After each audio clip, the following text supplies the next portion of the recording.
On va rejoindre tout de suite Benoît Charette, qui est le ministre de l'Environnement et de la lutte contre les changements climatiques. Bonsoir. Bonsoir, M. Fillon.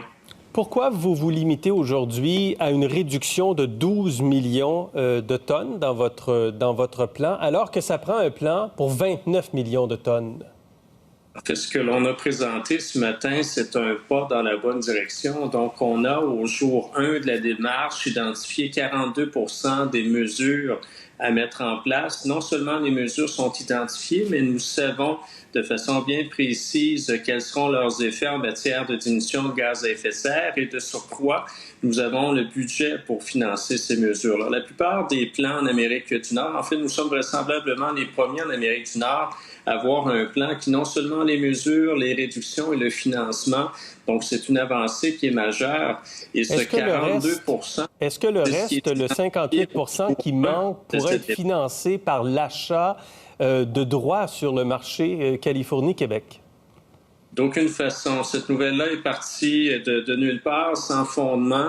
Les réductions qui ont été annoncées ce matin, l'exercice de 42 se fera à travers des efforts réalisés au Québec et des diminutions d'émissions au Québec directement. Okay. Donc, c'est non seulement profitable pour notre environnement, comme le précisaient certains de vos interlocuteurs tout juste avant, mais c'est aussi extrêmement profitable pour nos entreprises qui sont derrière ces filières-là. Je vous parle pas du 42. Le 42 vous l'avez bien identifié. Le 58 manquant, est-ce qu'il pourrait être comblé par des achats sur le marché du carbone de droits d'émission?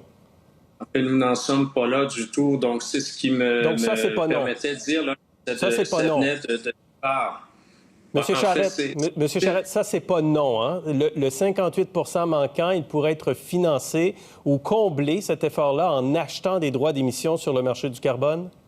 Ce n'est pas du tout le but de la politique qui a été précisée et présentée ce matin. D'ailleurs, on insiste sur les bienfaits des réductions en sol québécois. Le marché du carbone permet cette éventualité-là, mais nous n'avons pas bâti la politique en fonction d'acheter largement des crédits du côté de la Californie. On ne ferait qu'accentuer une balance commerciale en notre défaveur. Donc, le but est d'améliorer le bilan carbone au Québec, de favoriser les économies et les entreprises québécoises. Mais oui, le marché du carbone le permet. Donc, à votre question, est-ce que c'est possible?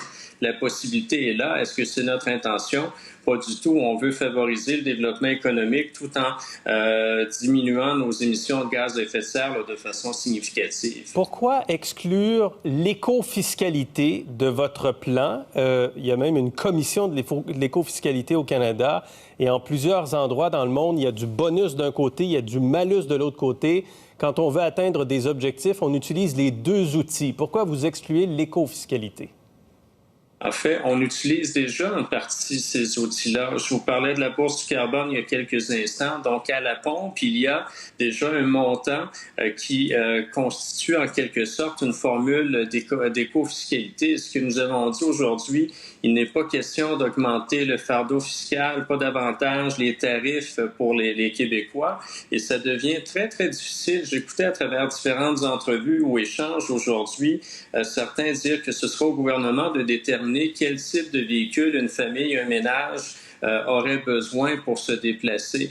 Et en vertu de ce jugement de valeur-là, on imposerait ou non un tarif supplémentaire à l'achat du véhicule. Ce n'est pas du tout le rôle du gouvernement que de préciser les besoins des consommateurs. Et nous avons une formule qui actuellement fonctionne bien. 50 des véhicules électriques vendus au Canada sont achetés au Québec. Donc, notre formule en est une de mobilisation. Et on a un chemin à faire qui est tout simplement gigantesque. Quand vous l'avez dit il y a quelques instants, on a une courbe à rattraper qui est importante. Donc, le momentum ou la nécessité est à la mobilisation et certainement pas à démobiliser des citoyens ou des citoyennes avec des frais supplémentaires. Pourquoi des rabais sur des voitures électriques?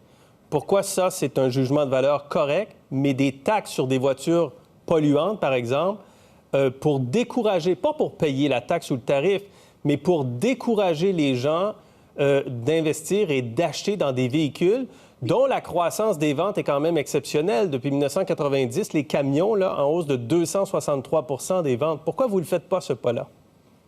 En fait, on a un vaste territoire. Hein. Le Québec n'est pas que la ville ou le secteur du centre-ville de Montréal. Donc, il y a des réalités au Québec qui amènent les gens à préférer tel ou tel type de véhicule. Donc, on ne veut pas s'immiscer dans ce choix-là. Mais pour ce qui est de notre décision de prolonger, par exemple, un programme comme Rouler vert, c'est qu'il a fait ses preuves.